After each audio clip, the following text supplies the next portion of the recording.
పెరిగాయి. తల్లిదండ్రుల మీద కూడా అంత భారం లేకుండా గవర్నమెంట్ కూడా అనేక చర్యలు తీసుకుంటుంది.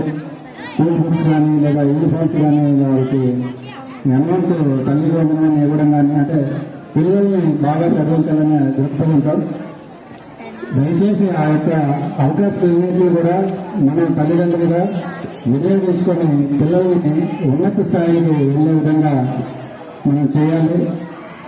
ఈరోజు పిల్లలకి మీకు మాట్లాడితే సరిపోతుంది. విద్యుత్ మీద చాలా ఇంపార్టెంట్ సమయాన్ని కూడా ఇక్కడ వెచ్చించి పెద్దలు కూడా అందరూ రావడం జరిగింది. ఎందుకంటే పిల్లలకి ఒక ఇన్స్పిరేషన్, మీరు పెద్దలయ్యాక ఈ రంగంలోకి వెళ్ళాలి లేదా ఇలా చూసి ఓకే మేము కూడా ఏ స్కూల్లో చదువుకొని చదివించాం, మేము కూడా రేపు భవిష్యత్తులో మేము ఇలాంతా చేయొచ్చని ఒక ముఖ్య కారణంతో అందరికీ పెద్దలు కూడా మన ఎమ్మెల్యే గారు చాలా ప్రోగ్రామ్స్ ఉంటాయి. కానీ మా